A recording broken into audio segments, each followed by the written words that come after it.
Hello everyone, this is Ron. Welcome to another Final Fantasy 7 Ever Crisis video. I hope you guys are doing totally well. And in this video, I would like to talk about especially the existing banners that's going on, especially this current limit break banner, which is known as limit break banner, which is not a limit break banner in actual reality, and also this featured one banner where Tifa is featured. I haven't talked about Tifa because I couldn't manage time, but boy, let's talk about her. Oh my goodness, look at her designs and skill. And I'll be honest with you, if we compare this Tifa's costume design maybe with all the previous designs, I think to a certain extent or to a very great extent, this costume will be superior in terms of its appearance. I mean, I'm not going to talk about the effects or anything, but boy, look at the appearance and the design they did. Let's check it out. Oh my god. I think each and every of my words are going to fall short if I try to describe her beauty. My goodness. Very sublime work. Very top quality work. Not gonna lie. One of the most decent costumes Tifa have ever received. My goodness. I'm definitely going to get the costume only because it looks so amazing.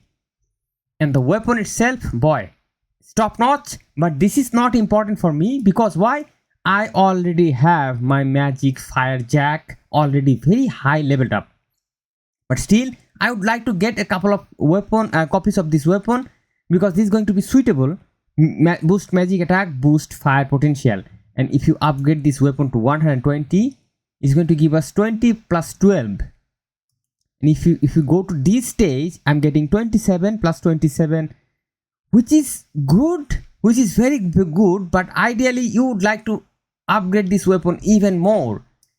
And many of you kind of try to use these sort of weapons to upgrade your characters. But I think using some sort of relevant free weapons, if you have them, is going to be a better idea. Why? Let me show you.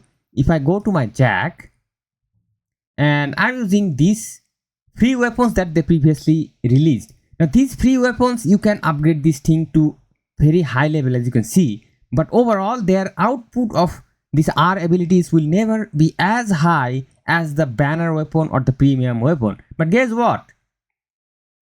With a free effect, with the entirely free upgradation, I'm getting 29 plus 26.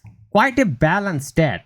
And if I go to the party once again, and let me show you that if I upgrade my Tifa's weapon, for example, let's just say if I upgrade to this part, which is very high, and you need a lot of copies to actually reach this part, where you are having one white star and you are getting 27. So not really too much different from the free weapons.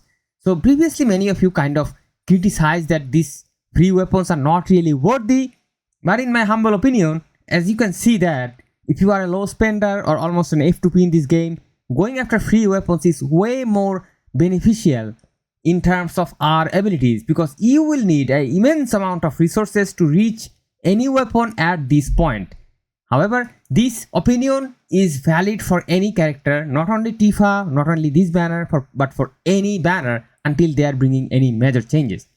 Now let's talk about the effects of this weapon. Damage is very good. If you upgrade this weapon, you can see 810% magic damage, fire damage, range, single enemy, is a single target, and when HP is 70% or more, that means whenever we are going to start the battle, we are having HP buff, 2 times more damage buff. Let's talk about this garb before we get into garb. Magic attack, magic boost, sigil boost. Very good. I mean, ideal, nothing really new. And the garb itself, I think it's a little bit of inferior type of Arcadium, if you say, because in this section we are getting this fire ability damage 35%, nothing new. But in Sun's favor, we are having HP plus physical defense 15%. HP is good to have, power level for sure.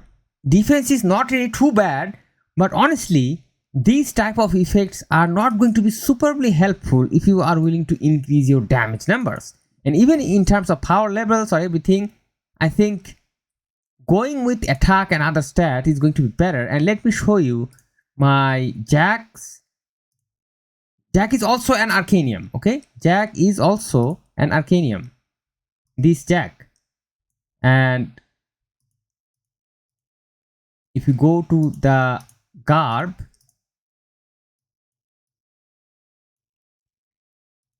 see, fire ability damage 35%.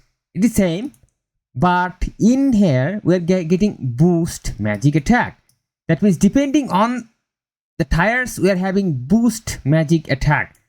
Why this is helpful? Because this helps us a lot to play with the weapon.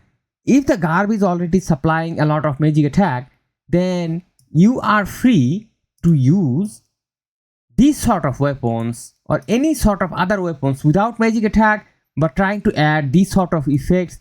Let's boost magic ability potential and boost fire potential. You can concentrate more on these effects if you are having a little bit of magic attack bonus from the garb. But however, I think in certain battles, these type of guards are going to be helpful, especially in those type of battles where you need to survive a little bit longer or you need to stay in the battle for a longer duration.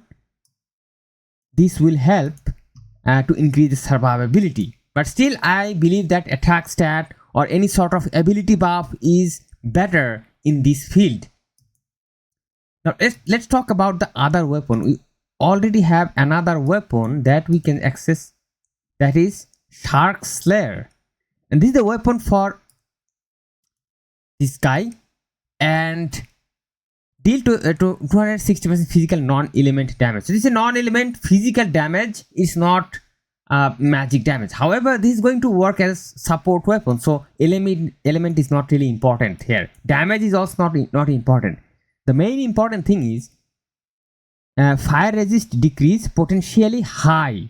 If you upgrade to this level, it's going to be high, but if you upgrade to basic level, it's going to be middle, which is also already very good. Single enemy 16-second duration, extension 5 seconds, which is very good, and range 50% more when the HP, water resist decrease, also potentiality mid, max potentiality high of extension 5 seconds. So this weapon is going to act as support weapon for both of your fire damage dealer and your water element damage dealer. Very impressive. And also our ability is providing HP, which is not the ideal thing, but it's good to have probably. And also buff debuff extension, this is going to help a lot, especially this fire resist decrease and this water resist decrease. These sort of debuffs are going to be extended with this R ability. So pretty good weapon, but not really something uber tier broken that or something that you must have. But rather than that, I think in this banner, this weapon, that white dog, boost magic attack all allies. This weapon is going to be very important, especially if you are building a team in terms of magic attack. If you upgrade this weapon to the 120, it will give you a 30 point of magic attack all allies. This is very impressive, guys. And the way I see this, of course, a magic earth weapon, highly helpful for earth damage dealer. But the main usability of this weapon, I personally see, is this boost magic attack. It will enhance your entire team if you are having a magic team. And also we know that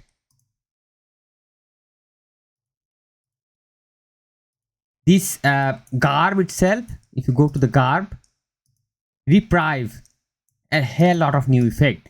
So comparing these two banners, what you should do, if you are already having a very kind of a strong magic team and you don't really need any magic support, then try to get this weapon if possible. If you're not using any healer, that will make your team a very strong. For example, if you go to my party, go to my solo party, I can replace any of this character and add the guy in this department. That might help a lot to buff up both of these damage dealers. That can be one approach. And also another approach, if we if I just decide to pull Tifa, she's also going to help a lot. However, it is going to be easy for me to build Tifa because I already have a lot of fire weapon. But guess what? Those are kind of occupied with my main damage dealer Jack and my main magic damage dealer Sephiroth. I don't want to sacrifice them. So that's the thing. And another thing is that you need to know that these draw systems have certain stamp, and this is having the same stamp. However, if you wait for the actual limit break banner, you probably might get better stamp systems. So these are my overall opinion. I think both of these costumes, they look absolutely amazing. Tifa's costume, I just would like to collect her only because this is looking so beautiful. Thank you so much for watching everyone, and let me know what you think about these costumes and their effects, and don't forget to support the content, support the channel. I'll see you soon in some other videos. Till then, stay awesome and peace out my friends.